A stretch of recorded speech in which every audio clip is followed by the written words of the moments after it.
The Sand King only has 2 last hits. So this is a pretty great start for Clutch Gamers, even though Furion's doing really well in the mid lane. Yeah, Clutch Gamers are applying a whole lot of pressure everywhere except for this mid lane, but it's pretty much just a wash with Furion out farm. It's always going to have the pure damage from the too. So this mana burn does nothing, pretty much. No wonder Anti-Mage hates magic. He just gets blasted by it all day I long. mean, if you constantly had to play against an Omni Knight, wouldn't you too? Of course. That would disgust me. And Nando, like, he's just getting shredded. They've hit, like, 5 out of 5 Illuminates for Aframoosh, I think. Alright, I don't know why I keep drinking the tap water down here. It's not working out well for me. Oh, no. I'm going to hold off. But, anyway. That's not good. No. Enough of that. We have the Nature's Prophet in the mid lane with 10 last hits. The Puck with 9. Very close matchup for the time being. The Nature's Prophet's Treants will help out a lot. He has, again, very good base damage as well. The good news is that he is a Furion, and he can TP. He just has to do it out of the range of the puck, because otherwise it's pretty telegraphed. Split Earth coming in. You'll ensnare it up, or rather getting the ensnare up onto the Sand King. They don't have enough mana for another Burrow Strike. He does if he mangoes. He might get slapped down, but they're actually going to back up and not go for the kill. Yol's also super low. Is he really going to go for this? The creep's on him, and Van thought about diving the tower. There's only 1 stick charge on the Naga, so he really thought about it, but he decided not to go for it. Yep, Carl was channeling the TP, but Ajit walked up and just silenced him, so stop it. Oh, that's always good, having Waning Rift. It's a nice ability.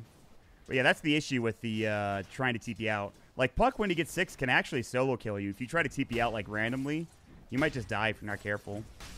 Yeah, the snap damage is 300 now. It does a ton of damage. Telekinesis onto Omni Knight to keep Lumic and Nando alive, and they will stay alive for now. So, Nando is farming, right? He has 13 last hits, doing pretty decently. The problem is that Clutch Gamers have complete control over this lane, right? Omni's going to get to, like, phase boots eventually and just keep on clicking Nando. And it just gets really difficult, especially once, like, a Soul Ring comes out. He's always just going to get constantly harassed. It's a lane that you just don't want to stay into. Yeah, and I don't know where you go, though, as Nando. Like, bottom's going to be just as miserable, right? Yep, exactly. And Rubik does not really offer anything in the lane, right? Like, if you have 3 heroes, sure, the telekinesis is good when you can lift and have everybody right-click, but in this scenario where you're watching your anti-mage farm, you just can't do anything. I almost feel like if you had Ledge Tusk, this would be a million times better. Grims is maybe going to survive? No, very close. Good attempt at the TP, but the static link damage was too much along with the Riptide coming up from Yol. And now Van's going to be alone. He has a double damage rune, but he really can't man-fight Fated. And he stayed it a little bit, but he's not going to get punished for it. But you know what? Like, Rubik doesn't really offer anything in the early game. You're absolutely right about that. So that's why I think, like, if they had... I know, like, Tusk was probably banned, but, like, I don't know. At least you could help out the AM a bit more. Like, Rubik doesn't do anything. Yep, he just gets bullied out of the lane. He can't really do anything, but I guess they're chasing him instead of the anti-mage. Anti-mage gonna get blasted again. Oh. He's got a Ring of Regen. He's gonna have that coming out, and he also has a salve. They're trying... No, the Fade Ball didn't bounce. Oh, it did hit, but it didn't do any damage. Oh, my God. Cancels the salve. He should have just waited. That was a nice play, though, from Aframoosh, but yeah, Nando should have just waited. And he missed the CS. Rough stuff. Oh, no. That's the... he's tilted. You know it. So, Carl now has his phase boots getting close. He's got the Blades of Attack, so he should have even more damage, actually. 83 for Puck, 92 plus 11, so 103 damage for Carl. Nature's Wrath, is he going to TP? They have the Split Earth. The Static Link is going. They might lose Grims. Good Sprout, though. They have another Burrow in 2 seconds. He's going to try to deny himself. Good effort, but not going to happen. This is, like, pulled. They're going to have a Split Earth, and along with the Burrow Strike, really good rotation from Carl. And immediately, Lumic rotates mid for this. Although, okay, he doesn't dive. He could have maybe gone for it, but it's a good thing he didn't. Man, oh, man. The early levels picked up on Furion. Double null into the Blades of Attack. He hits for a ton of damage, especially with Nature's Wrath coming in. Sorry, Wrath of Nature. I say Nature's Wrath too, so it's fine. It's the same thing. Makes more sense. I think Nature's Wrath was the Warcraft 3 and WoW ability, I believe. Oh, that's right. It was. Which is why I say it. And I don't think anybody really minds, to be honest. But you're right, this Furion hits like a truck. And now he uses full phase boots, too. He didn't have it before that fight. Is he going to get ensnared? Almost. That was nice. And they rotate back mid, but Ajit is... even if they had a lift, killing him at this point is pretty difficult. You know, I wouldn't be surprised if Carl goes for you. Excuse me, not Yulze. Orchid Malevolence this game against the puck and the Omni Knight, right? I think it's not a bad idea. No, not bad at all. Sounds very good, actually. But he actually has the Ring of Aquila in his quick play. All right. Oh, no, I'm a bit worried this might be... Okay, there we go. He queued it out. That's way too many small items to go for. Yeah, I agree. He even thought about going the drum. I think you already have double null tally. You can get another hero on your team to get drum, although I don't think anybody else is going to build it, actually. Because the AM's certainly not going to build it in the... You need the blink dagger on these Sand Kings, so... Are they going to kill Nando? Ooh, they missed the Illuminate. Very close. Nando, close, in spite of all of this pressure, he's a level ahead of Skylark. He's only a little behind the puck. I'm surprised he is doing as well as he is with all the pressure that's being applied. Oh, got him. Bro Strike, Naga Siren. Of course, she's level 4. She doesn't have the song available. Even if she did, she'd still be dead anyway. The air image is coming out. That's not going to save her, though. Faded. They don't have another Bro Strike. They stacked their stuns a little bit. And instead of getting, you know, just a support and a big kill on the core, they only get the one. Yeah, but it's push time. You got Nature's Prophet on every time you fight him. Every time you have an engagement. And the push is gone. What were you saying? Sorry. Let's move on. Oh, God. What a hero. Although he might die. He's dead. And even the Rubik coming in. Naga, what are you doing? Plasma Field, Boom Make might TP out, can't get away in time. Faded, I don't know if you can man-fight Carl. These trees are tough. They are very tough. Van has another Bro in 2, but they can't find the kill. Plasma Field? Even if he had a good roll, it wouldn't matter. Nice TP from Carl. Smart play. They don't take the tower. That's a lot of space created, though. The Coddle comes down bottom, and the AM gets more room to work with. The puck didn't come, though. He was mid the entire time. Yeah, but he got a ton of damage on that mid tower, so not too bad at all. Jesus, they have like the same items on the puck and the Nature's Prophet, with the exception of the Quarterstaff and the Furion. Oh yeah, look at his tower damage. It's in deny range. He probably shouldn't have had the illusions attack it. Yep, he just put the tower in deny range, so they're gonna miss it on some gold. Unfortunate. Yeah, what are you gonna do? No big deal. They still get the first tower of the game against the Nature's Prophet lineup too. Yeah, very true. What do you think about the Treads build on the Sand King this game? Oh, it's pretty interesting. I don't know. I would have liked to see drums instead of treads, perhaps. Yeah. But the idea is that he wants to play as a core, right? He wants to sit in this lane, just post up here in the bottom lane, and try to be some sort of threat. Usually you see Dominator. Not too much on Sand King, but that's the idea behind the build, right? You're going to sit in this lane, pressure it over and over, and treads do help you do that, but I feel like these other items are a bit better at it. Yeah, I think so. I feel like treads is what you'd have gotten a couple years ago. Yeah, that sounds about right.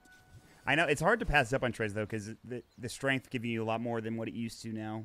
Like, he's up to 1,200 HP. He's a very tanky man. That's true. It does give a lot. It's actually an insane amount of HP. Again, strength tiers are so strong. Meanwhile, Nando getting run up by Skylark, but here comes Carl. GA not available. He does have Purification. They missed the Sprout. Skylark just phases out of there. He's got the movement speed of a god. And he's fine. Although maybe not. Well, that's a solo kill? No, they had the Leshrac there. Yep, with the Wrath of Nature as well. Yeah. Did he cast it like... oh boy, Nando is dead. Yeah.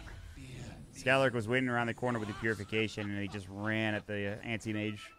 And that's the first death of the game for the AM. And like, he did really well up until that point to not die, but that's it. And that's going to put him a little behind now. Yeah, it's a very costly death. His tower is already super, super low, and Razor's rotating up top to secure that one too. I wonder where, oh, mid lane got some action. Yol. Sprout. No song Juice. still. That was a good effort. You got to give him credit. Yep, too much damage. And now the Coddle comes mid, and he says, I'm going to try Illuminate and take your wave away. And he certainly will. Boom. Good glyph. Oh, they almost glyphed for the... The Treants did go down. Yep, can't glyph the Treants, Oh, unfortunately. that glyph, though, the glyph lasted long enough that It actually stopped the Illuminate, although it's Yeah. not going to matter, I don't think. The Omni's just running in. They've got a Veil. The Dream Coil comes in onto Grims. He's probably dead. He couldn't get off the Split Earth. He gets crushed. This Coddle pick is really becoming a nuisance for Execration. They can't get any of these towers. And they lose the tier 1 top as well. They're going to TP bottom, though. They'll take the tier 1 there because the Coddle can't TP, so there's that. And there's no tier 1 for them to lose in the mid lane. So not that bad for Execration. Yep, a full split push lineup coming out from Execration. Mott. Anti-mage, no boots, just rushing the Battle Fury, trying to keep up in farm. You know, when you skip the boots on anti-mage, the Battle Fury is actually, yep, saw that. I can't believe he gave that away. I guess Well, he he's wants got the blink. the bottle. Yeah, that's probably true. And I suppose the blink is pretty important in this game. Yeah, definitely. Like, no matter how much farm the anti-mage has at this point in the game, he's still going to be just farming, right? But when Sand King gets the blink dagger, then he can be a bit more active on the map. Right. It is the impactful item. Radiant's middle tower is under attack. So I guess even though hold that thought, Ajit's fine. They don't have the Split Earth or anything. The Waning Rift comes out. He's gonna orb. The Jaunt probably comes in. And Van has Burrow in too. Fairy Fire comes out. They need a Split Earth. They missed the. Okay, this is really bad now. This is very bad for Execration. Yeah, that juke was nice. And Grims is dead too. That's too much. Oh, I don't know if you want to do this, Lumik. Okay, he got Purification. He definitely wants to do this. Ajit? Do they have the damage? The Urn? What a lift. What a... Okay, it worked out. You know, it shouldn't have worked out, but it did. That was pretty awkward, wasn't it? That was Yeah, extremely the Burrow awkward. strike, setting all that up. He's like, that was his plan all along. Worth it. He was in it for the long con, that's for sure. Yeah. Anyway, more room for the AM top. It would have been even more had the AM not had to deal with a Omni Knight in the lane the entire time. But it feels like everywhere this AM goes, Skylark is right behind him trying to stop him from farming. Yep, he just follows him. Makes AM's life miserable, since farming jungle creeps does not give anywhere near as much close lane. Yeah. And, I mean, once he has Battle Fury and treads, your farming speed increases dramatically. Like, you'll see the AM go from, like, 6th in the, or rather, yeah, 6th in the net worth chart to, okay. 6th in the net worth chart to, like, 1st or 2nd in the next 10 minutes if he gets the Battle Fury here in a few minutes. Yep, but Skylark on the Omni going for Oh, here we go. Nice repel. Good repel, yeah. Skylark there in the right time. He has his Purification back up with Soul Ring. They can keep chasing. They're actually bringing in the Nagashikan Song. And there's no Shrine, although they decide not to go for it. He was able to Burrow Strike away. Good stuff. And Orchid is almost done for Carl. This might be the big item. They still have... They would be fighting 4 versus 5 if they did take a big fight because of the AM. But they have...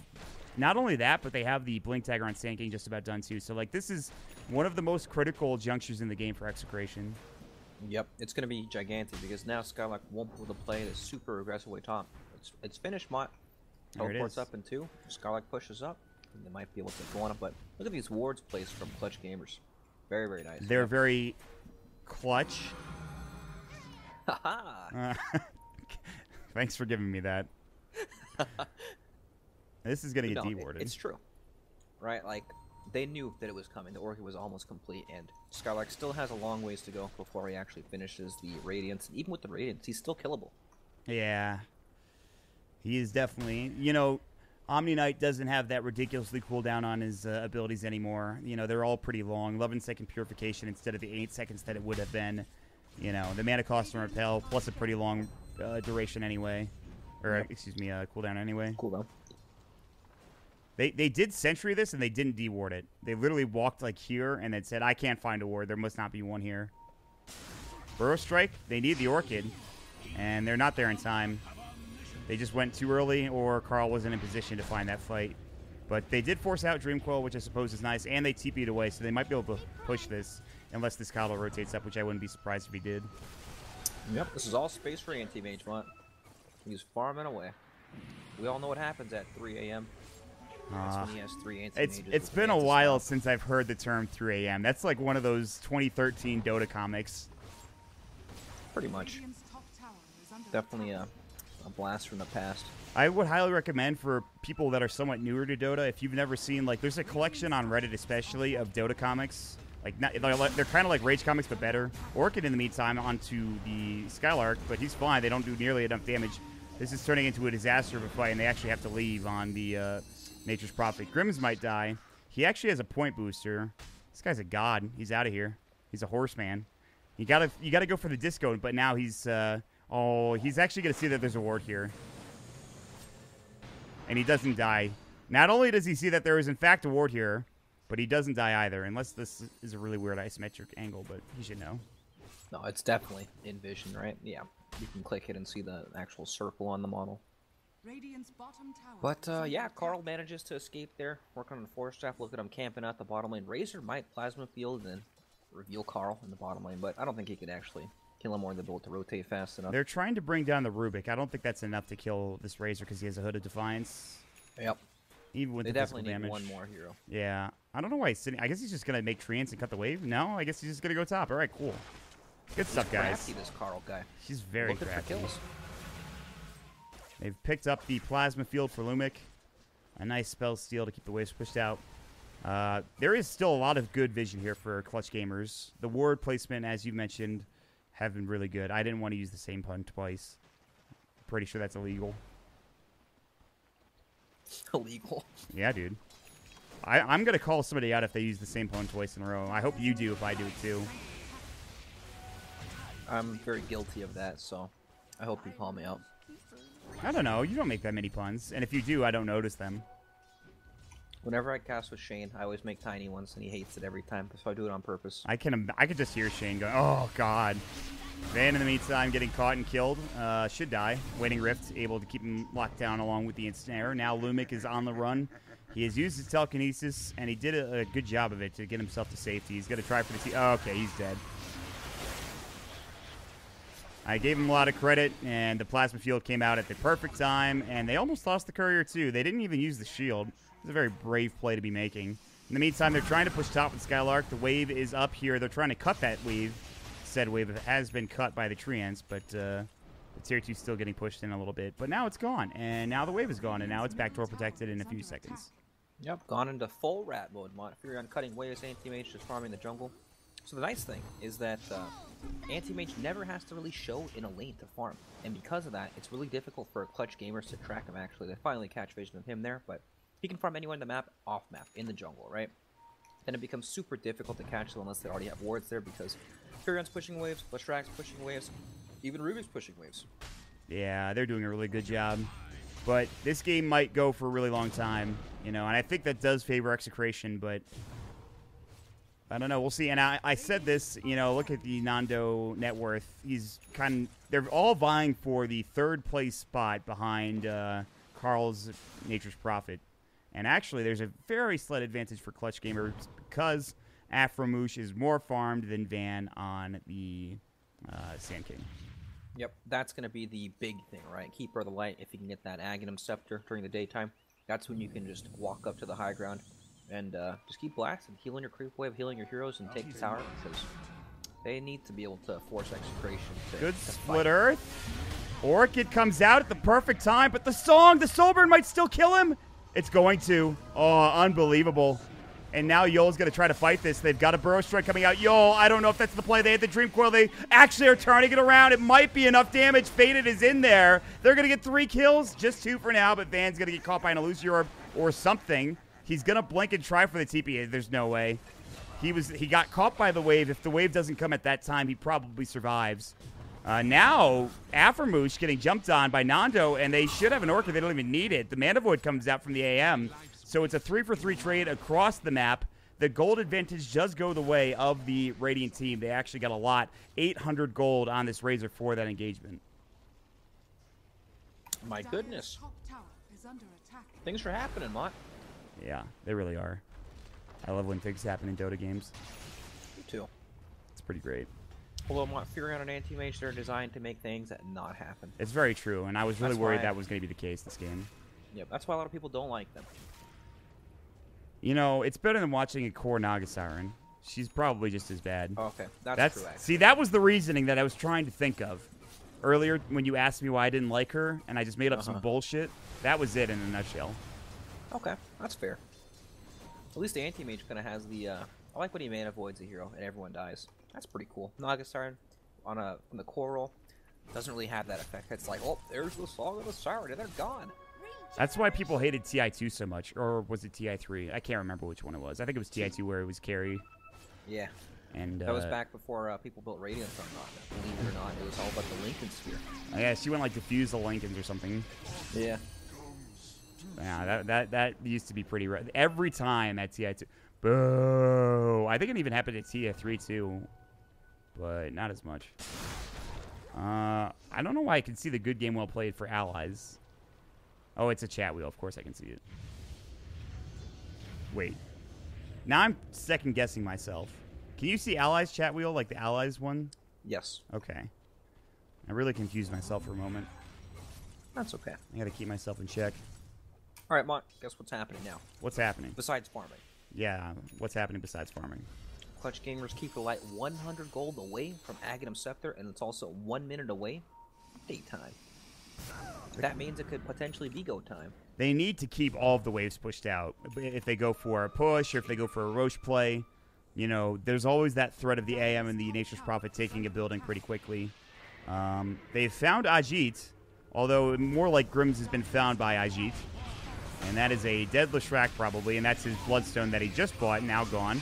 And Lumik cannot jaunt away. And what was probably the most aggressive play that they could have made, they run right here. The frickin' AM was here. The next closest person was over here. So, yeah, I don't know if that was the right call. Madness. More like clowniness. Yep, throwing their bodies away. You know, and it's just the Bloodstone being killed that's pretty rough. Oh, you're right. Well, Shrek has a Bloodstone. I didn't notice. Yeah. So, now they're going to chase Van down, too. Ajit's just running in, but I don't think he can get the kill with that Dream Coil. And they need a Burrow Strike, but nah, he's fine. Speaking of Lincoln Sphere, he's trying to go for one. Okay, it's very nice.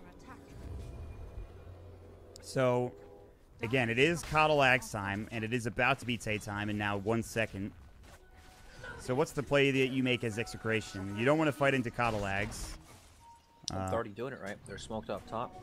Furigon's pushing the wave in. Anti-Mage is farming mid. They're playing in 2 out of the 3 lanes, just dodging Clutch Gamers. But, of course, with the recoil, Puck's going to get caught. That was a great scan with the exception of the fact that he walked under a ward. They actually scanned them over here when they were walking up to the high ground.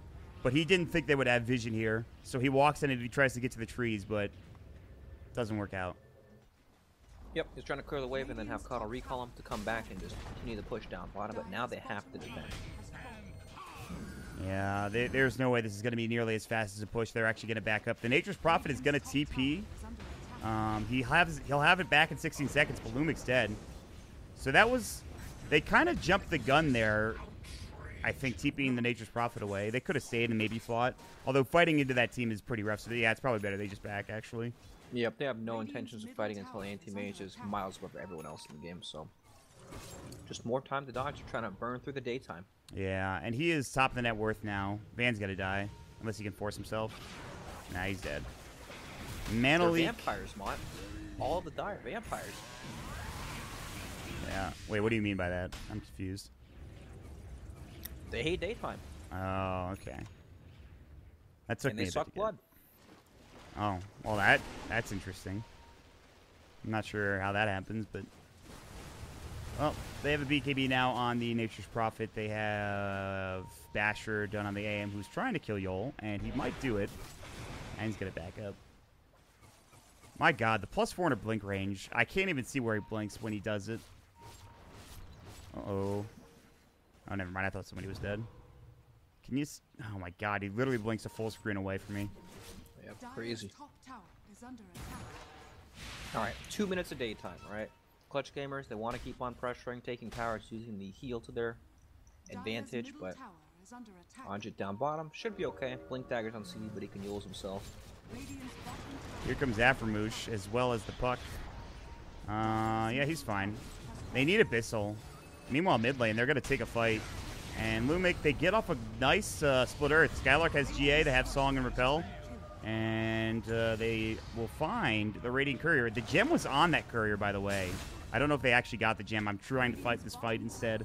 Skylark gets off the Purification. They need another stun. They need some more damage. They have the Nature's Wrath. Not enough. They have no survivability on this Omni Knight. He's going to fall. And did they get the... They got the Radiant Courier, but they got the AM bottom, which is very big. Yep. And the gem is on the Keeper Light. So the Courier died on the way out, I guess, instead Okay, so they still have the gem. Yeah, exactly. Alrighty, 1 minute of daytime left. You can probably just run around the map, counter some wards. Maybe you can recall somebody to try to gank up Carl, since he did use his BKB in that engagement mid. It's, yeah, he has it in 25 seconds. They thought about it, I think, if they hit the Illuminate. They need, like, the Razor in order to kill him, I think. They are recalling. Lumic might be dead. He's going to get Mana Leech. Stunned up. He stole the spell, or excuse me, the Illuminate, but that's a little too far up for him to be playing, given the circumstances. And Carl might be dead. No, he's fine. He didn't have a disable. But now they can start pushing in. There's no Rubik for 35. Of course, they can buy back. Grims is going to have to split push, but they can stop this pretty quickly. The ward will scout out Skylark being up here, so now he needs to run. And he does have a TP. Luckily, he just had enough mana for it, too, plus he had the Bloodstone regen. Ajit comes in with the Illusion Orb, but he's too late to the party, so actually pretty good stuff that they didn't, for Execration, that they weren't able to push high ground there or do anything with that period of time, but the AM was back up, so. Yep, and it also lines up with nighttime, so the Dire team Execration they're in full farm mode, Yeah, time really to are. slay those creeps real well. Nando needs this BKB to survive any gank attempts. He has that. There's no way he dies. You know, it's just not going to... Unless they even snare. That's really the only way. But even that, they won't have enough damage, I don't think.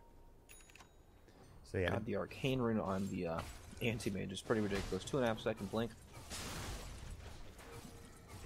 Radiant's bottom Yeah, he's all over the place. Radiant's Edict's going to come out from Grims. It is level 4. You maxed it, by the way. I guess you only get a certain amount of points in Split Earth, and then you max the Edict, right? Mm-hmm. Well, the Dire are playing their game pretty well. They have lost all of their outer towers, so I would say it's a good job from Clutch Gamers to get the tower advantage that they do currently have against this team. Now, really, the issue is pushing high ground. And I'm not sure what you get to make it easier for Radiant. Aghanim Scepter on the Razor. Yeah. With the Coddle's Daytime. That's Could be the enough. item. That is 100% the item. You're absolutely right about that. Because you just sit there, and if you can get an Aegis too, it's even better. You know, so you don't have to worry about dying. You just hit your R button.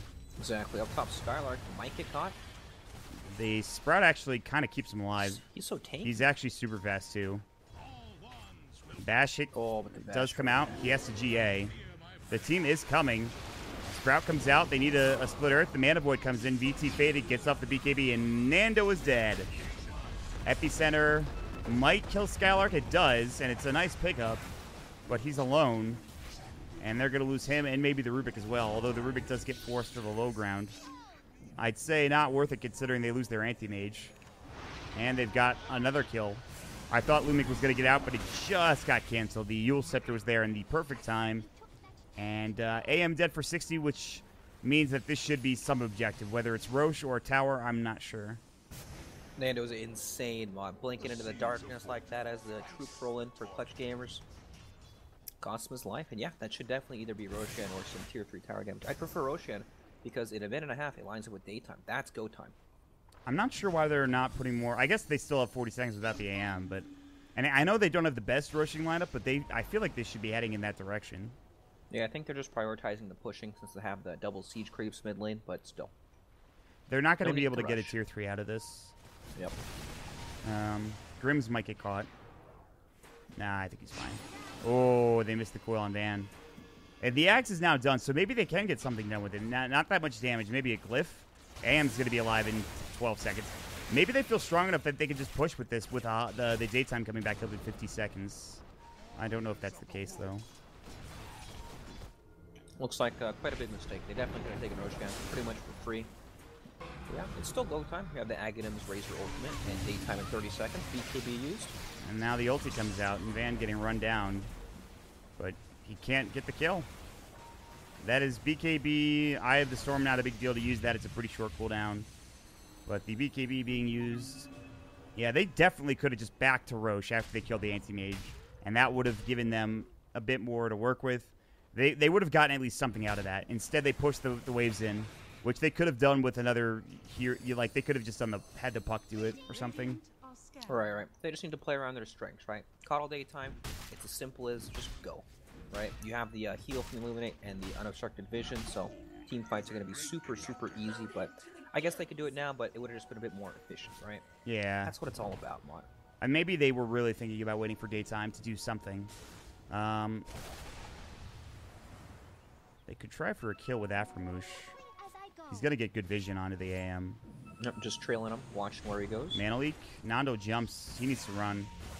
Luckily, it doesn't look like they have to catch to find him, even with the mana leak. God, the blink cooldown is just so short. Oh, he's in the trees. All right, let's see if I can... All right, I actually was able to find him this time. Bottom. BKB. Carl get a man fight. They've got the Hex. This is Skylark. He's going to get Orchided. They have the Fade Bolt. This might not be enough damage. It's going to be enough. Actually, it was. The Soulburn came out. They just had enough. And as tanky as the Omni Knight is, they finally get the kill. And he's now dead for 70 seconds. And he's realizing he needs a BKB against this Orchid. Yep, Hex and Orchid. Tons of damage for the Furion now. Hitting for 300 a click, and he also has some nice combat talents as well. 40 attack speed, plus 30 damage, plus 10 armor. Yeah, but this Good Bloodthorn is where it gets really good, you know, because that Bloodthorn, you get a lot more damage. They're going to jump in Ajit. He's got the Dream Coil. They found Van. The Waiting Rift's good. Hex, though, they're going to try to turn this Orchid. Nah, they're TPing away. I think they could fight this. Nah, they don't want to. I thought they might have been able to go, but it's tricky. Mana Leak comes out into Van. He actually leads them right to Lumic and crew. They're lucky they didn't lose him, but now the top lane is getting pushed. They'll have to TP back and defend this tower, but Nando's not trying to put too much pressure. He wants to buy his BKB. Yep, so now if there ever is a fight, Nando is... He's basically ready, right? With the Basher, BKB, Manta style. Pretty strong in fights. Yeah, this is more daytime being wasted from Clutch Gamers. I feel like all they need to really do is do Roshan, but I guess they are scared because Anti-Mage does have items now. You know, he's not just a mobile melee creep farming away. Now he's powerful. Yeah, now he can actually get kills. Abyssal, the next choice, will really keep him even tankier and, of course, give you some more damage to work with then. The Butterfly is probably next on the list or something along those lines. And at that point, you are just ownage. So for the next 20 minutes or so, fighting into Nando is going to be a chore, you know, unless you can find the right initiation. But they're going to do Roche. There's no vision for the die around this Roche pit. The pings come out, but that's from the Radiant team for Clutch Gamers. And this is a bit more dangerous than if they did it earlier, but they're going to be fine. Yep, I keep harping on the Roche mop, but look at how long it is. Oh my, 1 minute, right? They're going to get this Aegis. It's going to be pretty much just for the nighttime, and then it's going to time out as it turns daytime again.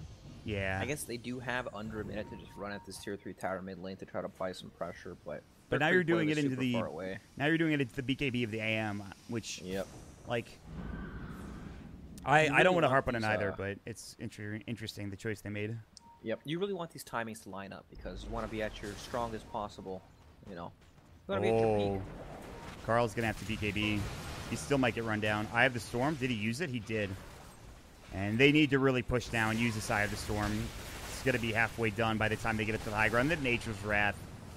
They'll have to wait another 46 seconds, and that's going to be nighttime. They found the Ensnared defeated. He does have BKB. The Glyph comes out. Eye of the Storm down in about 5 seconds or so. Good lift onto Skylark, but where's the follow-up? They get off the Split Earth. They're going to get off the Burrow, but he has a Hooded Defiance, and he almost has a full BKB. Grims is going to get chased down. The Link stealing all of his damage. Now 280 gone. Watch the slaps coming in from Faden. Watch how much damage he does. This thing's going to get crushed. They're going to lose 2 supports, and just like that, they might have won the game, or at least gotten a full set of racks out of this. That was, I didn't think that was going to work out, but it certainly did. They're going to pop the Epi. They've got the bro strict, but Faded pops the BKB. Van is going to die. Nando's going to have to essentially 2v5 this fight. Skylark's going to survive, though. He gets glimmered up. That's the 10-second BKB done. It doesn't do a single thing. Plus, he lost 113 damage from the static link. And Eye of the Storm is back up. So, my God. Oh, boy. Round 2. Yeah. All right, Mon, apparently, they didn't even need daytime to take the fight. I have never been more wrong about something, I feel like. Because they literally just crushed that fight without needing nighttime or daytime or really most of the Eye of the Storm. Really all they needed was to kill both supports, and then there was nothing for Execration to do. The Nature's Prophet wasn't in the fight until very later on into the engagement, and Nando wasn't there for 90% of it. They are all 2 sets of racks down, which means it's not over, especially with a Nature's Prophet and an AM, but my God, does it feel pretty rough. Carlos is going to BKB and try to TP the static link, taking away all of his damage, but he's able to get out in time. Yeah, I mean, this is a really good, like, split-pushing team, but when you're down 2 sets of racks, it feels pretty hard, right? Yep, and at some point you have to be able to fight your enemy, right? You're usually split-pushing to get to that key item that lets you fight. Usually it's a BKB after, you know, maybe a couple items like a farming tool, like a Battle Fury, for example, but I don't see what's going to let them fight. Butterfly Anti-Mage is really nice, but still, look at how fat this Omni is. BKB, Radiant, Sanjin Yasha, FaZe. This guy's not dying in fights. No. Razor, same thing. He's not dying in fights. He's super fat. Then you have a Puck. I mean, and then, of course, if things go wrong, you have Omni Knight. I mean, not Omni Knight. Nagasar. they need a nullifier. They actually have one in the Prophet. Awesome, Arsart. Good stuff. They're in actually way too deep. The stun hits onto the Lumic. The Grimm's Leshrac is still stunned. He's front or 2. He's still a coil, but he's still dead anyway. Epicenter, but the BKB at the perfect time from Faded. This fight is not going well. And there's going to lose 3 heroes. Nando, I don't know what he was doing, but he was on the back end of that fight the entire time. He got a mana void off. They had the nullifier used, but Carl, if he dies here, that's game. He doesn't have buyback. It might be game anyway. Yep, the line has been drawn, Mott. It's go time.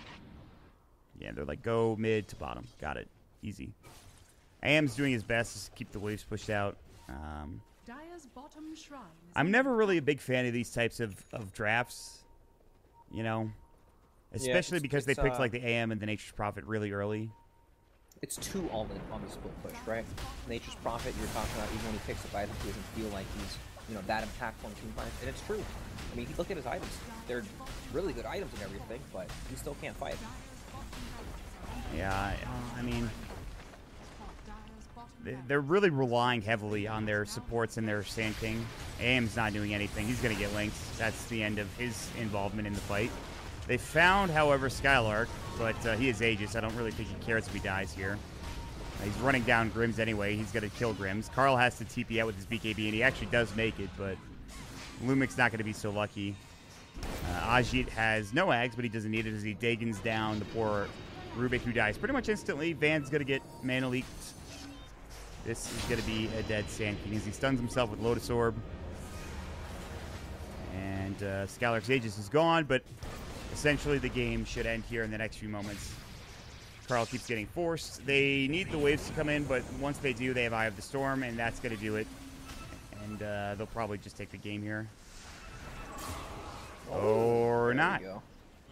That was an insane mana void. Okay, I spoke too soon. Song comes out, but it's too late. They can't save the Razor. Good mana void. Damn, good job. Keeps them in the game for a little bit longer, but again, they are down Mega Creep, so. I mean, Carl's looking for more, Mott. Double damage. They have the top 2 net worth, and they really cannot fight. It's a very scary Carl has prospect. the no TP cooldown talent, so he's just chasing Skylark. Abyssal, Nullifier. Finally, they get the kill. That's a gem. If only they could find those kills earlier on into the game, you know, even like 5 minutes ago, and they would have been in it. Yeah, back when they still had a base. Yeah, exactly. Now they do not, and they're holding on barely, you know. Well, it's going to be, I don't know. I mean, maybe they somehow pull this back miraculously.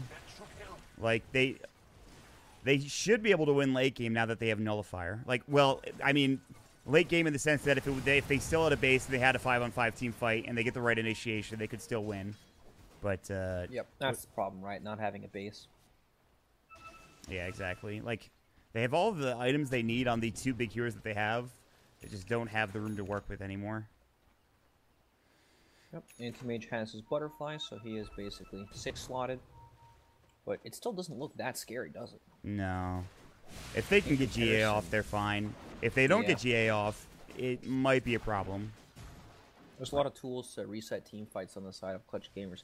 2 Force Staffs, a Glimmer Cape, Omni Knight, of course, with the Guardian Angel.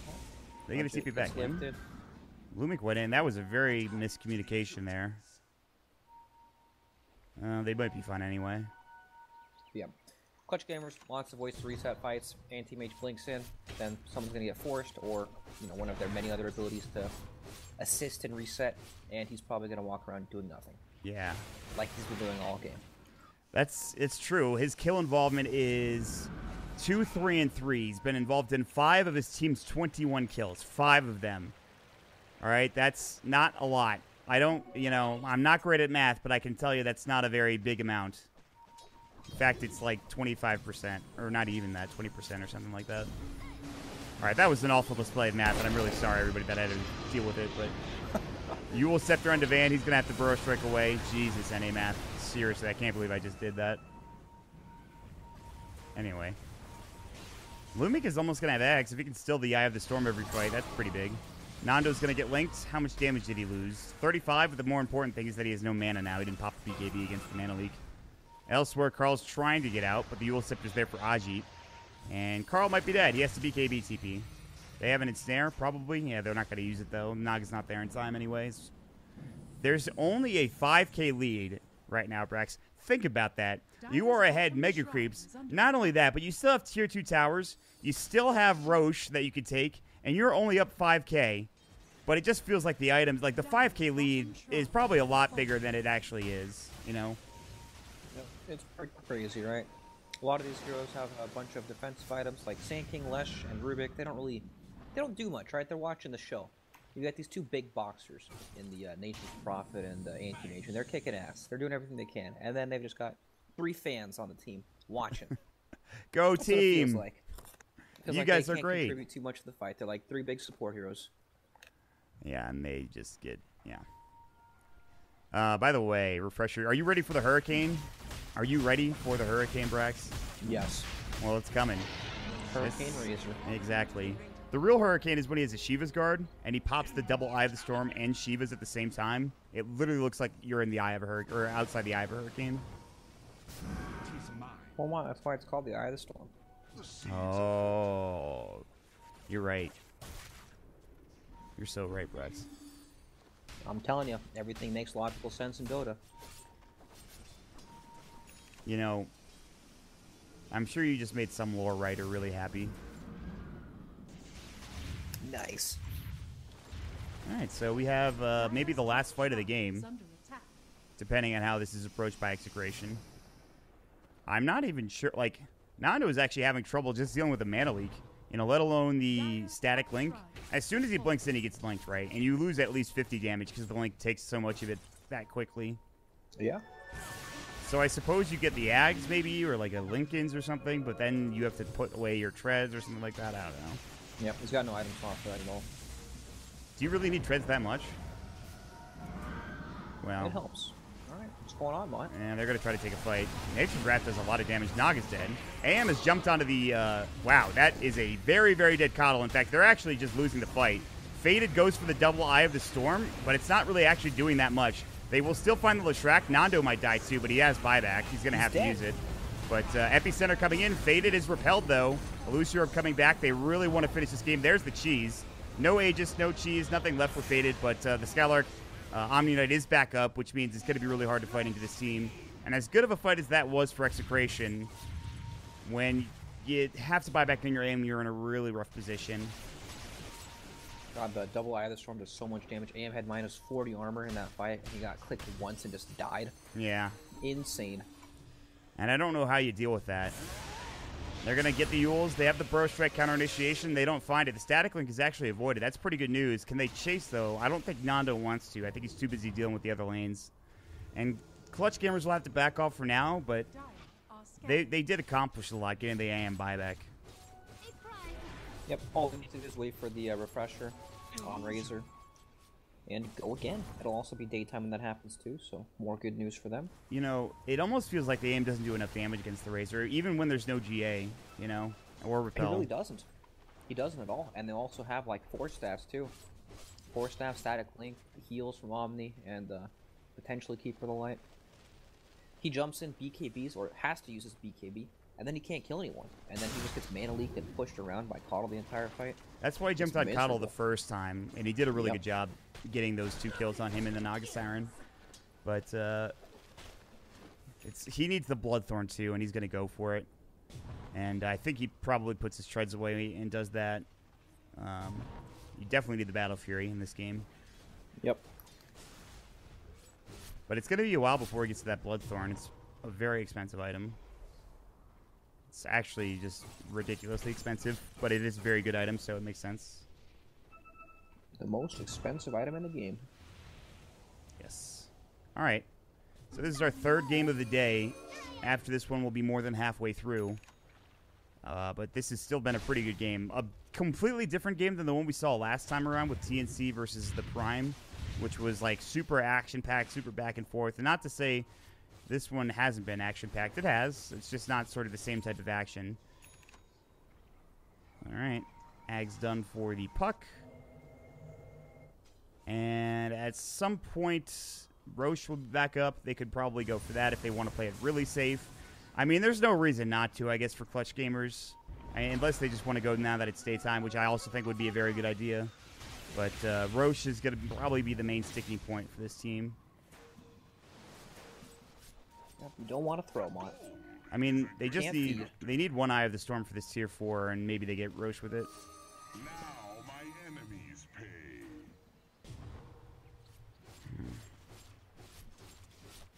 You know what Carl can do? He can backpack a Shadow Blade, use it, TP, or like TP, use it and look for a puck gank on the side lanes because he has a Lincoln Spear. So it's really difficult. Oh, Song up top. Yeah, they're ready to Is go. Carl dead?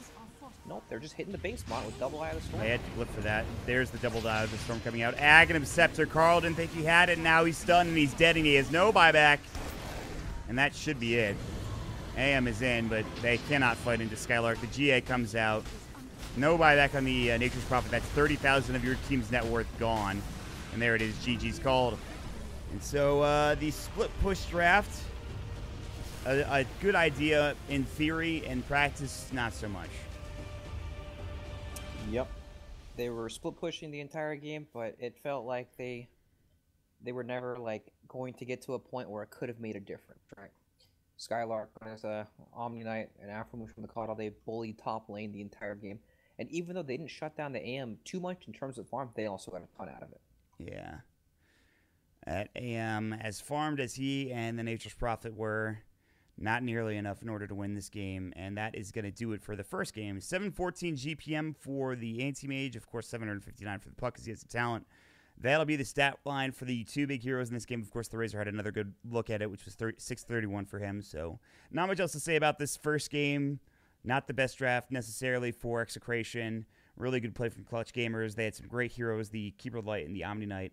So game 2 right around the corner, and we'll see what's happening on the other streams as well with the TNC games. So you can check that out. It's on EN2 with Zyrie and Trent. So for now, we'll take a break. We'll jump into game 2. We'll see you guys soon.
Radiant team pick.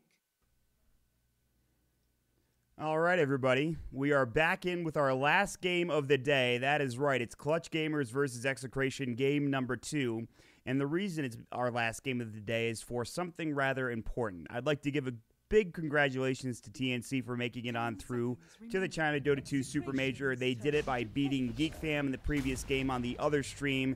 They only lost one game. They could still lose this next game that they're going to be playing in the other stream, but I don't think it really matters one way or the other.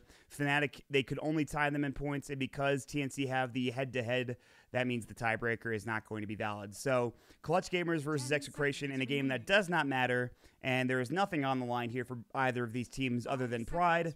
We'll see what happens, and I really, did not like the draft in the last game, Brax. Yeah, that's all I have to say about that. Yep.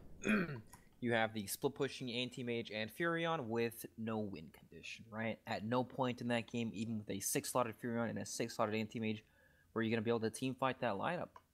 And, yeah, that's exactly what happened. But here, Execration versus Clutch Gamers.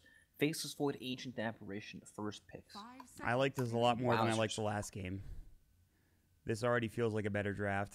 I guess the Void always gives you a chance, regardless of what ends up happening. Like, instead of having an AM and a Nature's Prophet that really, like, even if they get an amazing Burrow Strike, that wouldn't go that well for Execration. Now they have a Chronosphere to kind of rely on, if that makes any sense. Like, it's just a better team fighting ability. It gives you a better chance.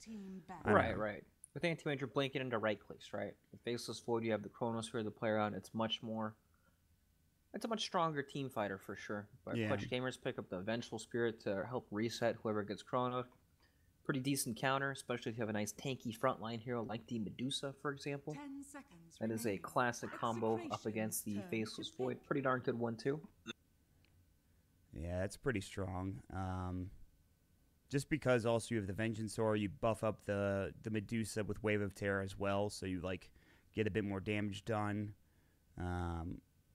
But we'll see if that's going to be the case. Execration, they're looking for... This could be an off-lane Void, and then they grab the mid and the safe lane. They could grab another carry kind of hero for Carl in the mid lane, which, Tigger would have been nice, but that's been taken out. I don't know. What combos well with this team is the question I'm having.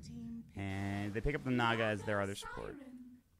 Okay, Naga, sorry, just fantastic all-around hero. I would say the only time Naga really runs into issues is when... Never. She has something to do at every stage of the game. One. Gotcha. You slammed me there. I wasn't expecting it. Yeah, she's probably pretty good in this game. She feels like she can do it all, right? She has an objective at every stage of the game. Early game, she dominates and wins these difficult lanes. Mid game, she sets up these fantastic team fights or resets them. Late game, pushes out the waves. Gets vision with illusions, and in some games you can even transition with the Radiance into that late game carry. Just overall, very powerful. She is going to be pretty strong this game. I just like, and Snare is so good, song is so good. I've talked it up multiple times. Now the Darkseer comes out, which was picked yesterday. I can't remember for who. I remember thinking this is weird. Might have been Universe, actually, for Fnatic. I think it was. Yes, it was. They won that game as far as I remember. It worked out. Iron Shell plus like Sladar is pretty strong, but I don't think they're going to go that route. They could still pick up Slardar, but they would have Venge, Slardar, Sand King, so Sand King would have to be the off... Or, no, that wouldn't work. Never mind, sorry. But I guess they have the Sand King, so it works just as well. Yep. The big issue that a lot of players have with Darkseer is, like, you know, you can do pretty well in some lanes, and in some lanes you can crush, especially with a strong melee support hero like the Sand King, for example. But you don't really transition that well into later parts of the game. Vacuum, it's very difficult to actually get it off reliably, and it has such a long cooldown. It might as well be his ultimate at this point, but OD comes out from Execration. This hero is very strong. I think this is one of the best heroes in Dota. I agree completely. You know, you'd think he's weak against BKBs, but you can just astral yourself, blink out. He always builds the Blink Hurricane Pike BKB. Like, he's not the easiest hero to lock down at all. Yeah. And you can just wait those BKBs out, or just initiate yourself with the Blink Hex. I think you do, when you are playing against like heroes that get the BKB, I think you have to be careful with how you use the Astral, like if you use it on a support instead of on yourself, if you get caught in a bad position. I think that's a big thing, and it's not something that people talk about a lot. You're just making sure you use your abilities sparingly, I suppose. But I agree with you, he's probably one of the strongest heroes in Dota currently. He's great in both the safe lane and in the mid lane. He has a wide variety of skill builds, Jesus. But Sniper does do pretty well against OD, I'll say. It's a pretty good matchup. Yep. Matchup and lane counter, but OD, this hero is he's a hero that can deal with counters in some games, you know? Get enough farm on this guy and he's still going to be throwing bombs. He is indeed a bomb thrower. Spirit bombs coming out from OD. That's right, he channels that spiritual energy. Exactly, that's the flavor text for the OD's Arcane Orb, so... I kind of like Sniper against OD, but like now you have a Darkseer and Sniper together, and I'm not sure how I see this working. Like, you like Iron Shell on a melee hero. If you have a melee hero like a PA that can jump on OD, it would be pretty great. But now you have like Sniper who never wants to have Iron Shell on him, and it's a weird combination of heroes. It is weird. They don't really complement each other too well, but of course Darkseer can always play with the Sand King, right? And then they have Sniper in the back lines just firing away. Yeah, I suppose that's true. That makes a good point. The big issue I have with Darkseer is Vacuum. You were talking about it. What if they made it magic immunity piercing or something? Would it be too strong? I think so. Maybe that could be like a 25 talent or something. Yeah. That'd be pretty sick, actually, because then he'd have a real late game, because at the moment, he owns in the early game with the Helm of the Dominator, or gets completely countered in lane by like an Oracle or something, and then just farms and doesn't really, you know, destroy lanes or anything like that. But yeah, that would be pretty sweet. You know, then you could reliably land things like the Sand King combo. But then think of it this way, right? If it's going through Magic Immunity, that means you're just backing together Magic Immune heroes for what? What goes through Magic Immunity as an AoE stun? Like nothing. Your right? wall would need to pierce too. Well, it's not even that. Like Sand King stun, right? That's usually your combo. Exactly. Or like your starter crush. Well, what's the point of AoE vacuuming these heroes if you know, your follow up to the vacuum doesn't? If you had an axe with call. Okay. You know, there are some combinations, I'm sure. There are, but they don't play well together, right? Axe with Darkseer on the same team. Pretty What strange. about Void? I mean, I'm just throwing whatever I can at the wall here and hoping it sticks. Yeah, no, keep doing it. I mean, Void's kind of cool, but it's already such a large AoE. Usually don't need that. They're pretty much like the same AoE. Well, I will say, I think Darkseer needs something, and he's been getting nerfed steadily for a long time. I still think he's not where he needs to be. He's probably been the hero that's out of the meta. He's been out of the meta for the longest. Other than the heroes like Huskar and Broodmother, Bloodseeker, who aren't picked that often. And even Bloodseeker was in the meta before Darkseer was pretty recently. Oh god, what a Broodmother game mod. Yeah, this is pretty brutal, actually. And it's going to be a mid-brood, too. And this is a nightmare for Sniper or Lone Druid. Yeah, exactly. This Sniper is going to get Shrek'd. But Faded is playing the Sniper, so they're going to do the Lone Druid. But that's probably just as bad. Maybe a little better, because you have the Bear. I mean, no matter which hero goes mid up against this Broodmother, it's going to be brutal. Yeah, it's going to be pretty bad. Ah, Jesus Christ. Why do I keep drinking the water down here? Come on, Mod. Don't drink the water. Anyway, 10 seconds remaining. the Carl Broodmother is how we'll end this game and this series. Well, we'll start the game this way. We'll end the series this way with the Broodmother. I don't know how exactly it's going to end, but we're going to find out pretty quickly.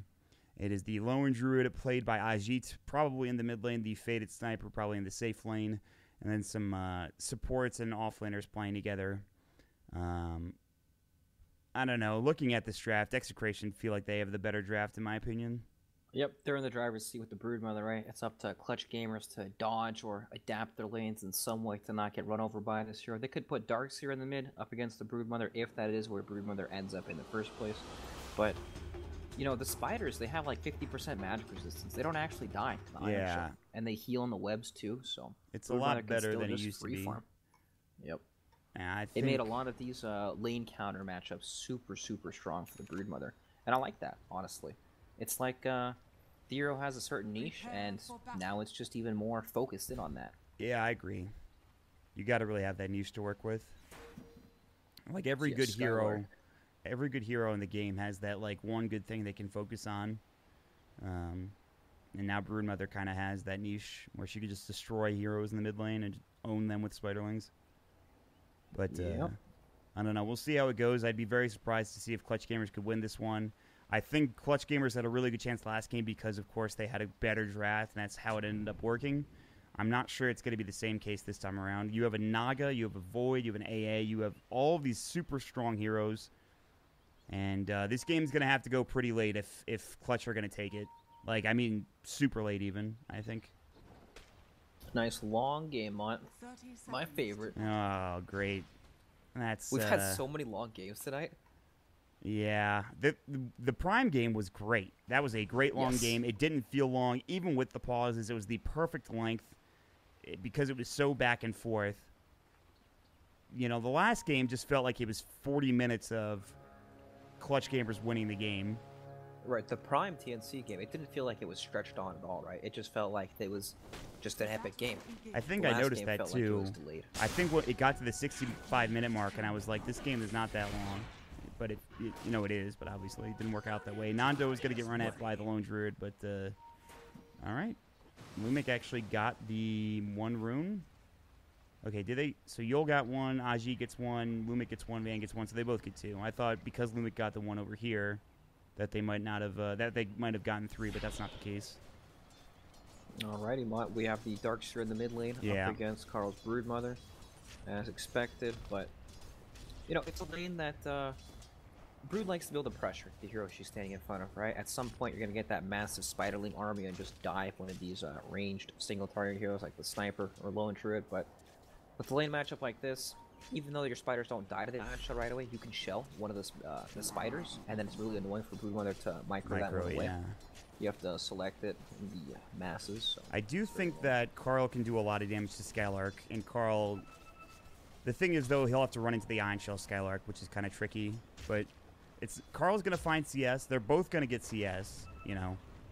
Yep, they'll both farm, and then eventually Carl's going to farm more than Skylark will because he can farm the jungle while farming the lane. Yeah, exactly. And you can do it aggressively, too. Oh, this bear is doing quite the job. He's already pulled 2 waves.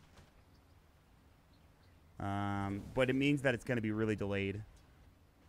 Is he going to pull a third one? No, he already sent the bear back. It's going to be triple wave. This is a triple wave.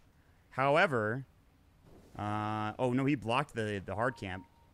So he could pull the small camp, but that's only going to compound the issue further. They pinged it. Yep. They're going to try it anyway. He wants to pull just the one wave. He might actually... No, he actually got it. But again, there's no hard camp. Although it's about to respawn. They need to block it with the bear. He's not going to, though. That would have been really nice if he did, but still, he'll get experience, right? And some farm. You've got a whole bunch of creeps coming in towards your tower. So the one thing that can happen when this scenario occurs is you can get dove under your tower. Yeah. Chemo has a haste rune on Nagasarm with level 2 as well. Yeah, Riptide and So you Snare. might be able to zone him off. And OD has the orbs too, so you won't get tower aggro. You can just OD keep on is chucking them in. also 2 levels ahead of him now, so Yep. level Here 1 it is, orb. Chemo with the haste. Yeah, they're just gonna kill him. They have an ensnare. They can't get it off. He's actually juking nicely. Wow, he had roar. That's I guess not that crazy.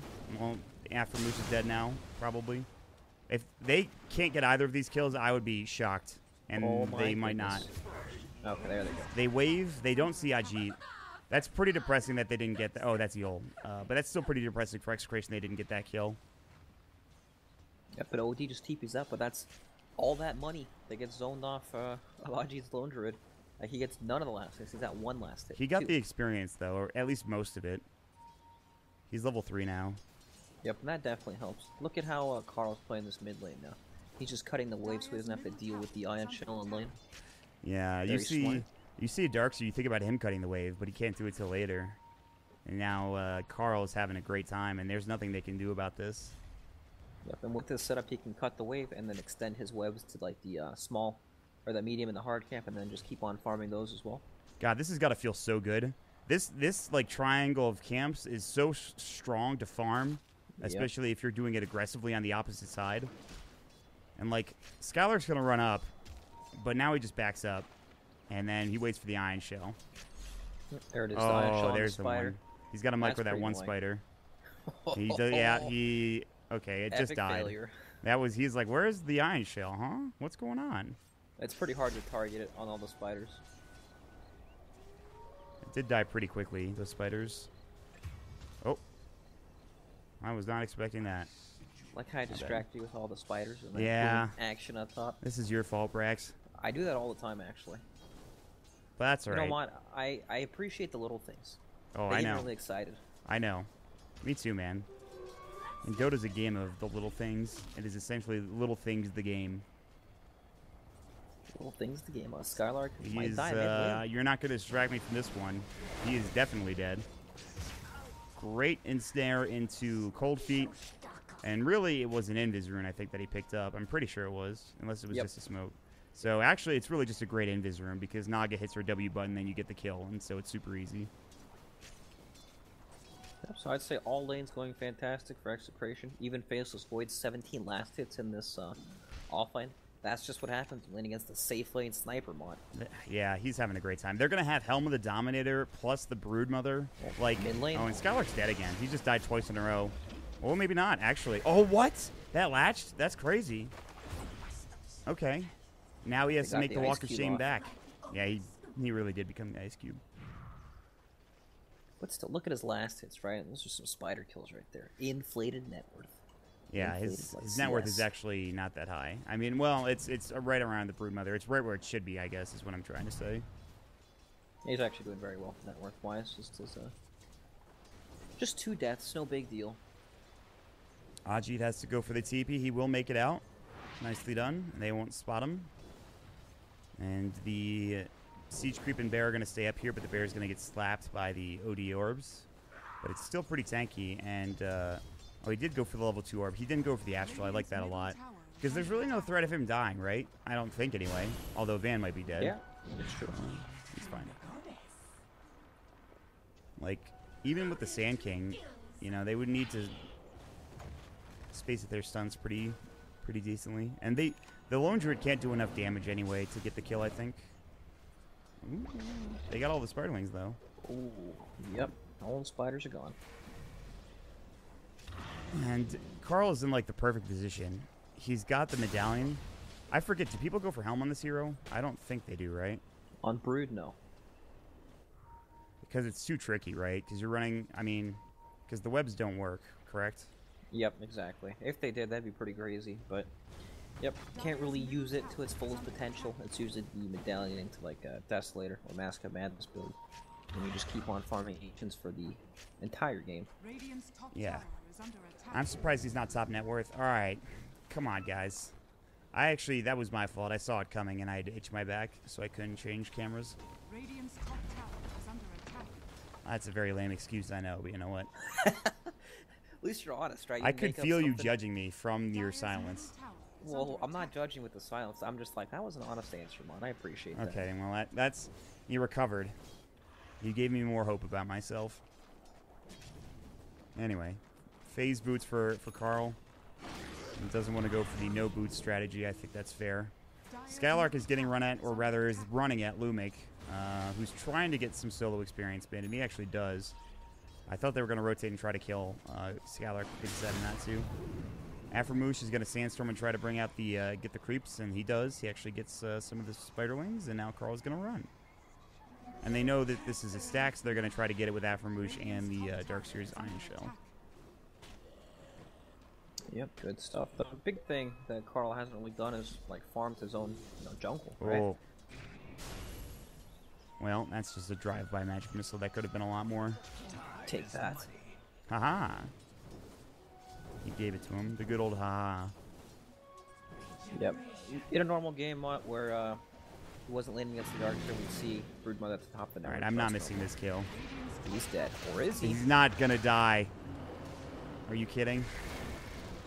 Oh, they... Can the urn take him down? The one time... Okay, I did catch the kill. Alright. Faded is gonna get a double, probably. Yeah, she's dead. See ya. Oh. I spoke too soon?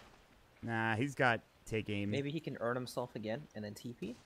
Nope. Oh, just kidding. Faded is like, thank you very much. I will take that double kill. And I think he really needs it in this game when he's against a Void OD Broodmother. Yep, he is the net worth leader, but he doesn't really want to stay bottom lane anymore up against level 6 Faceless Void.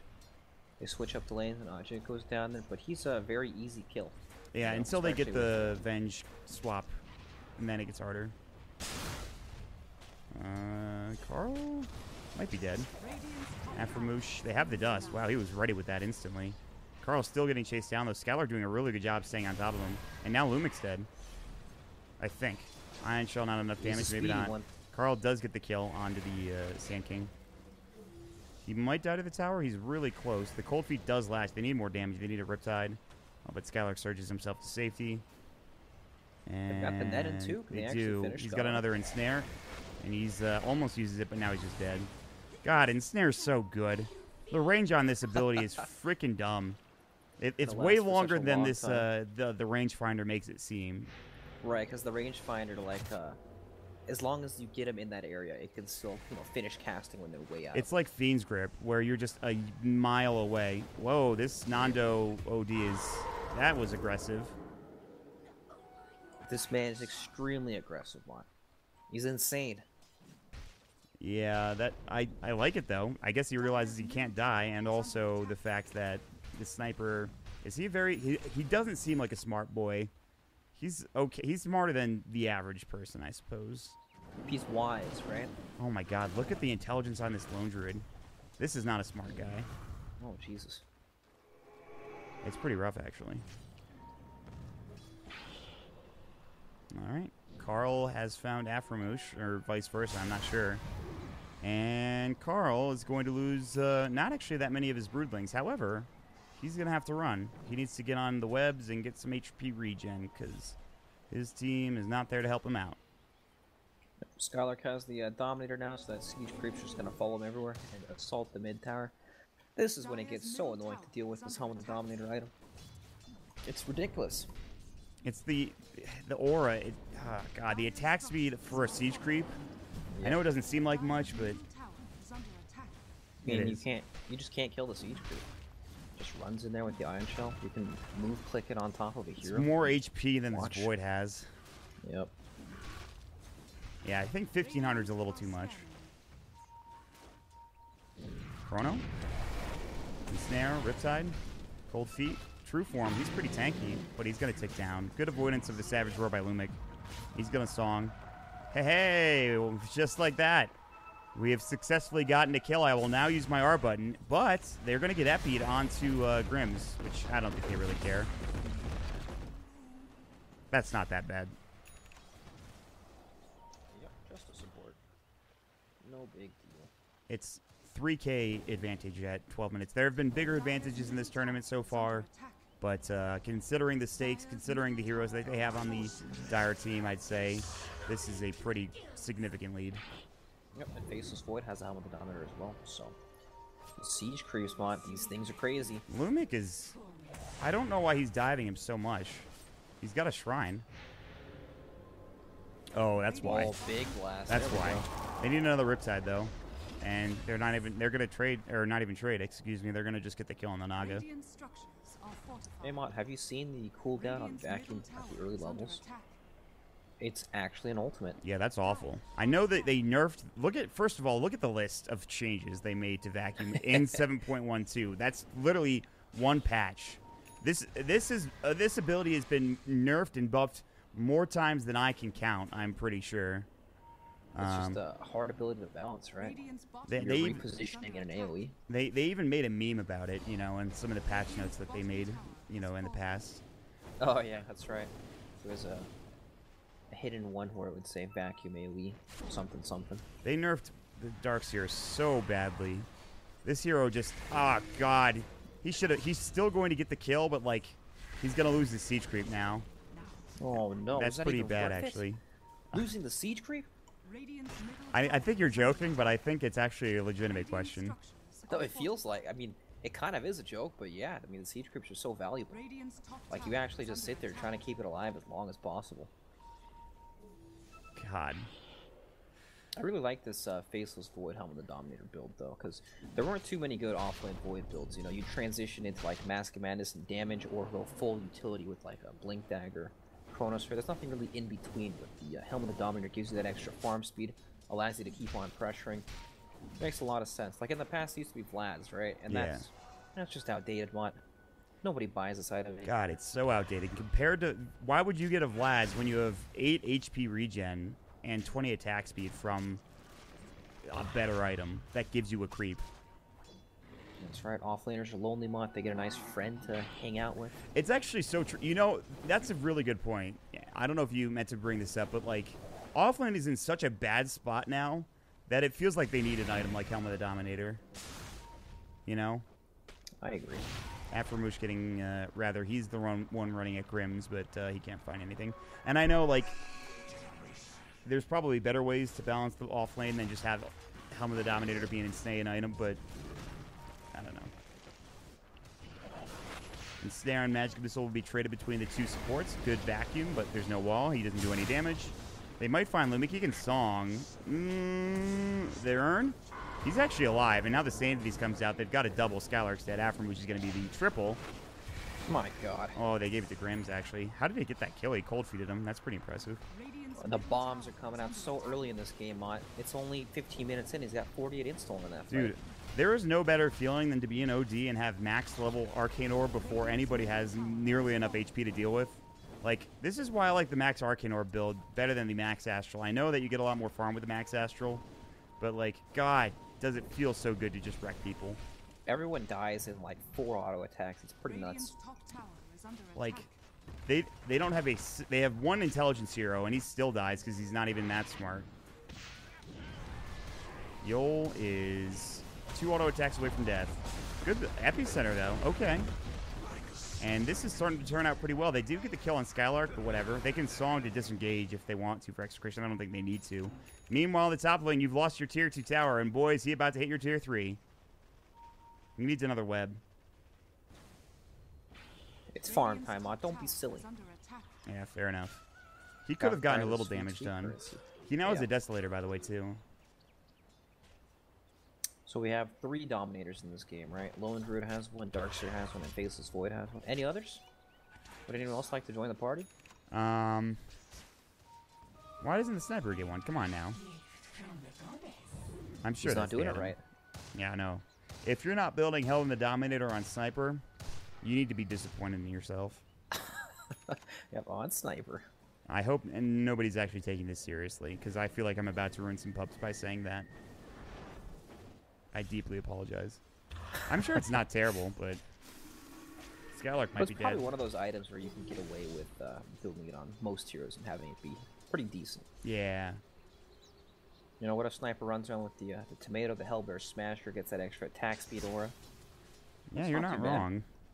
I mean, it helps a little, but it's just... You're never going to be in range anyway, so what's the point? I guess you can micro it in range. It's true. I don't know. Doesn't seem that useful. Yeah, don't buy it on Sniper, please. Just don't buy it in general, especially if I'm playing against you. Make my life a little bit easier. Yes, agreed. No, are we gonna see carries like the Clinks come out to counter Helm of the Dominator and offlaner SWAT? I don't know. Probably not. Probably not, because Clinks is pretty garbage. He's but... pretty bad. I've seen Clinks more in the past week and a half in like Carlo and Andrew's pub games than I've ever seen it before. And they literally rage every time because that hero is such garbage. Yeah, he's not great. Like, haha, I am a Clinks. I have single target damage and I have 500 HP until I use my ability. That sucks, and I don't know why it still is a thing. Why is Death Pact still an ability, now that I think about it, right? Like, that ability seems very silly. And I'm sure there are ways to balance Clinks around that. It was better when it had a shorter cooldown with shorter duration. Big Chronosphere. That is a giant chrono. But they don't have any damage because the OD's not there. But they'll find Afromush anyways because they had him on the... ooh, that's a nice vacuum. OD in the meantime actually died. But Skylar cannot move because he was stopped for a moment there before he got ensnared. And I don't know if he just gave up or if he like crashed or something. Yeah, I saw that too. He just stood there for about a second and a half. He probably just took his hands out. off the keyboard. I'm sure he knew he was dead. Yeah. So Odie continues to die.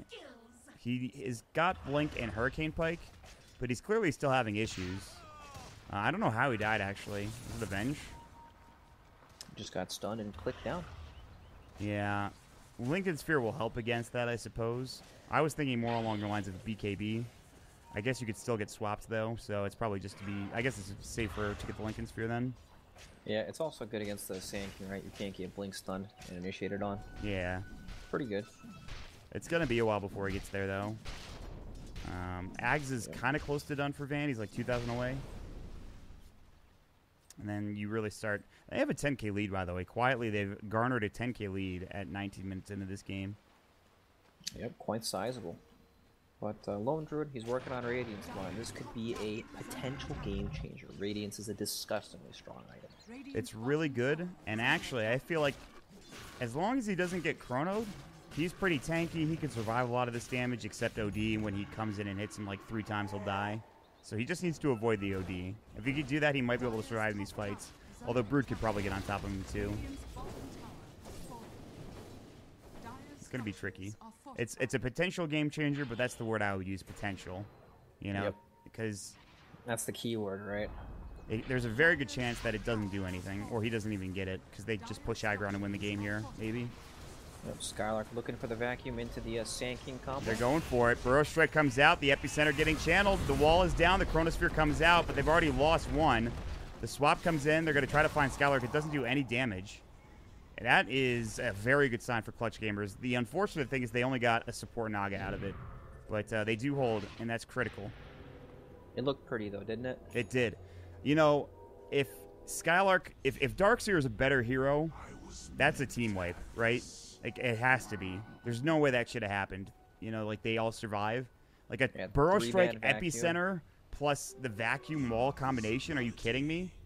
How is that not just 3 heroes dead? Yep, that's what all the 5 Darkseer players in the world's dreams are made of, right? Big vacuums into the combo. I used to love playing Darkseer. I loved this hero. And it was fun, because Vacuum Walls were one of the biggest spells back in the day, alongside Black Holes and RPs and all that stuff. And now you vacuum and it's like, wah. That's it. I don't know what that noise was, but that's what it sounds like when you have a really sad time. Meet Merp. Yeah, that. Exactly that, actually. Yeah, Darkseer is a shadow of his former self. I think he's actually my most played hero, and I don't mean in pubs, I mean in like scrims and in matches. Yeah. And I haven't played this hero in like 2 years. Do you like him? I mean, you know he's a bad hero, but do you like him as a hero? Like, do you think he's fun? I absolutely hate him. Really? Yeah. I feel worthless playing this hero. Okay, well, yeah, but that's just the hero being bad. I mean... Yeah. If the hero was better, you'd probably like him more. I think I'm Darkseered out for life. I bet there's going to be a day that comes around very soon where he's the hero that wins pubs. You know, because they're going to buff him. They have to. And then you'll get to love him again. There's also... They'll actually buff him on. I think in competitive, he has his place. He owns Yeah. the Dominator. I was A lot just of, thinking that he might not actually get buffed. In a lot of any teams are playing Darkseer actually.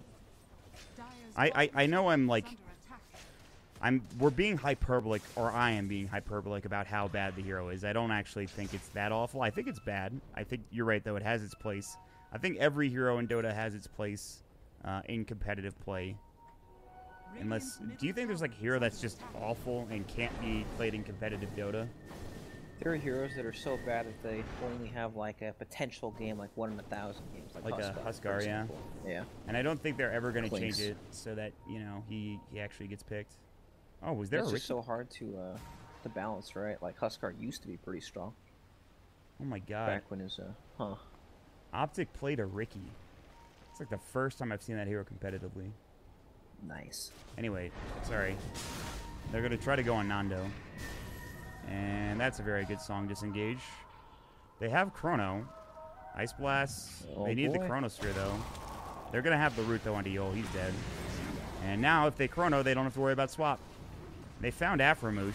They're pinging him out like crazy. Do they have detection? No. I don't think so. There's a Kai on the Ancient Apparition, by the way. Nice, nice. Are they going to Chrono Scalark? No, they could Chrono Aframoosh. That'll take him out of Sandstorm. Lumic is sitting right next to him, and I don't think has any idea. Yep. Anyway. So, I mean, like... Oh, God. I'm glad Alchemist isn't in the meta anymore. You don't miss him? No, not at all. I think Why? he's extremely boring. Radiant's middle He's Until part of he the gets, vast like, late. majority. He's quite boring.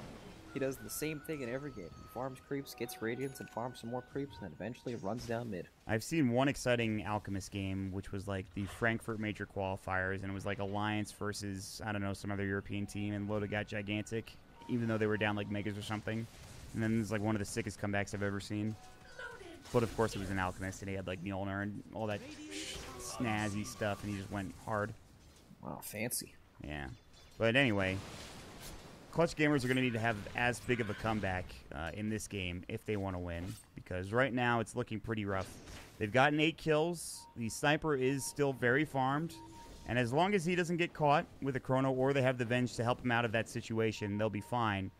Van has a Blink Dagger. He is Invis, which I don't know if he was spotted on top. There was a sentry here, but I don't know if they had the vision. I think they know, though, considering their positioning. Radiant's middle So tower is they under could go attack. on Skylark bottom. They're looking for Chrono in mid, though. They just need a... They should see Faded up here. They almost did. Man. Radiant's middle If they just tower had a... There it is. There it is. He jumps in and he gets the Chronosphere. They found the big kill in the Sniper, and Aframoosh has to run.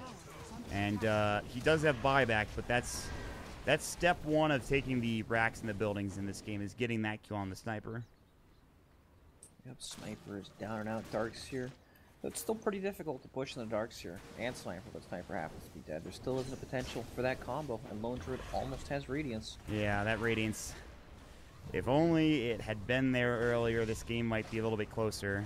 They dust up the Sand King who blinks. The dust did connect. Hurricane Pike is going to hit. Good smoke Radiant's from middle Yul. tower is under attack. Otherwise, he might die there to level 4 Arcane Orb with all the damage that he has. But it's a tier 3 gone.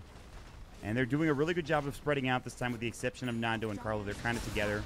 Vacuum hits. They get it onto Carl, but he's fine. He's got BKB. He's not even going to use it. Swap comes out, but they do lose Yol.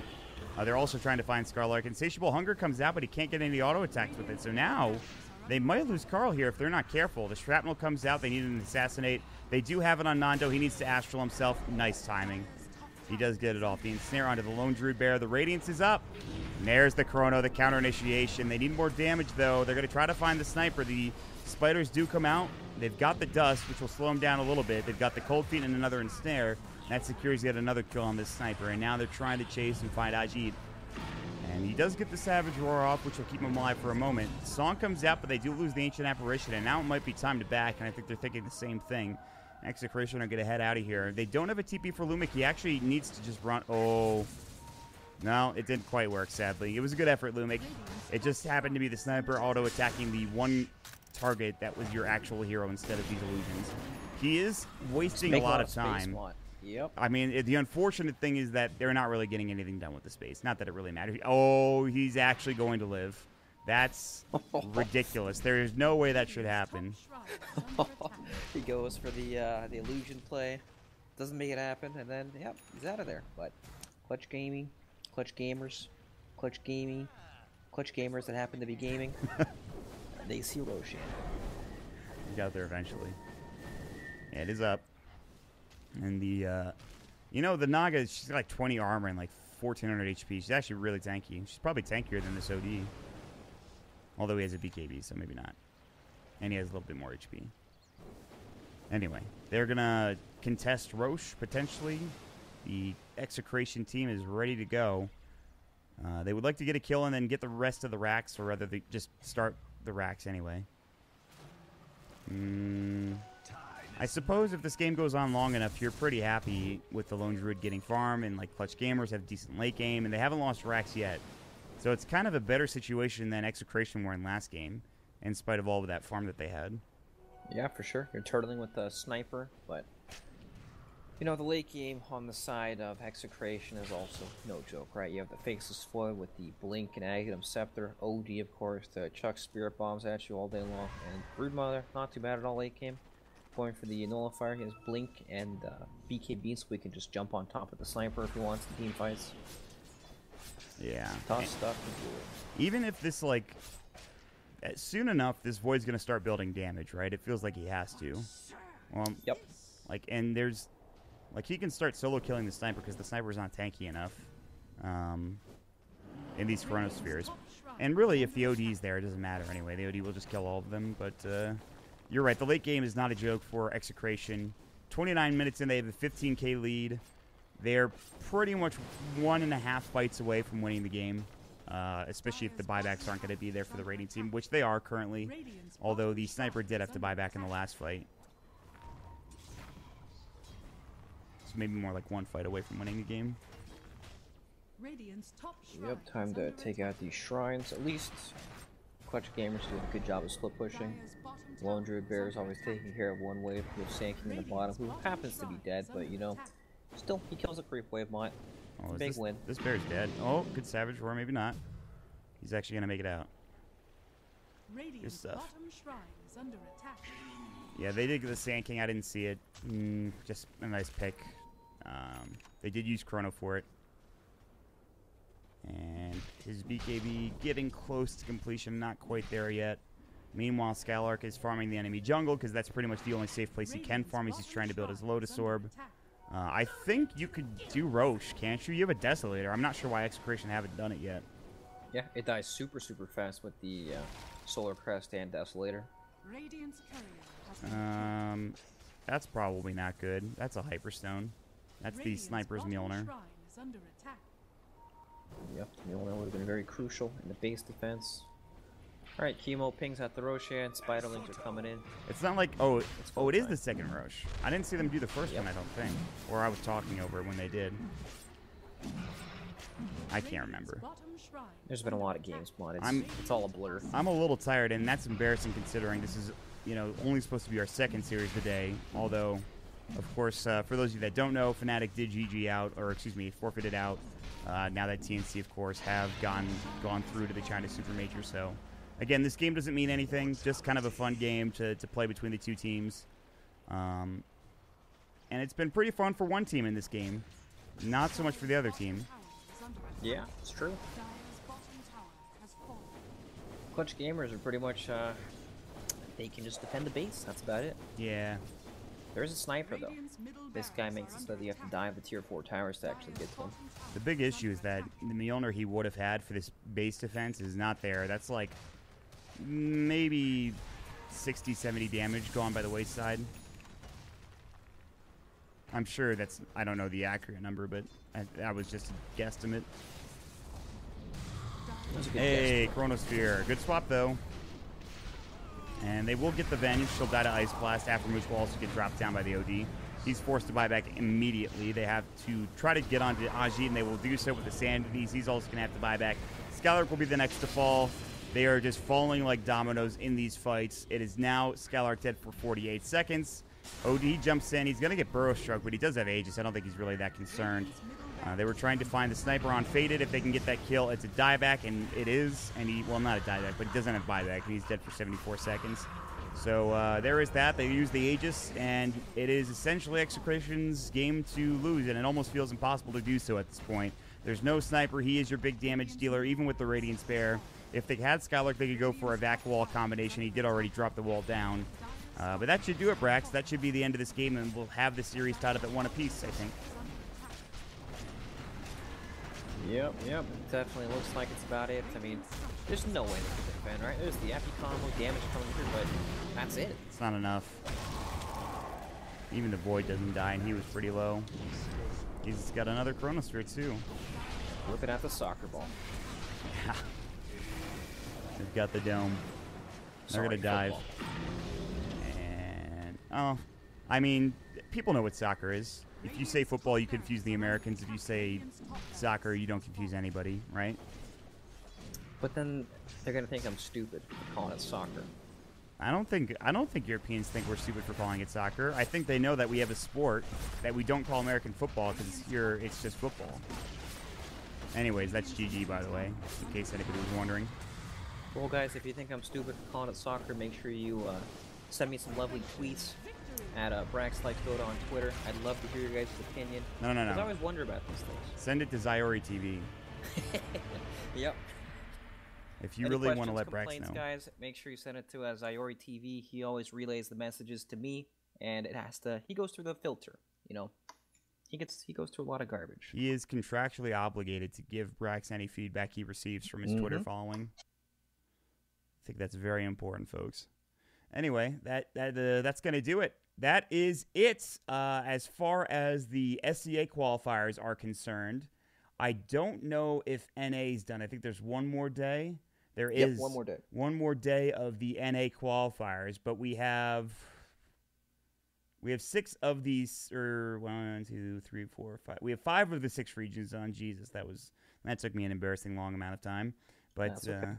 It is going to be TNC moving on from the Southeast Asian region to make it to, of course, the China Supermajor as TNC 2-0 Geek Fam in that last series that they played. They end 4-1-0, which means they lost one map, one game out of all the games they played, and that was against the Prime earlier today. And the Prime were very close to 2-0ing TNC. However, I think even if they did, the result would have been the same. TNC looks pretty poised to beat Geek Fam in that series. So, yep, Mont. I just wanted to say that TNC have looked fantastic ever since they brought in Armel.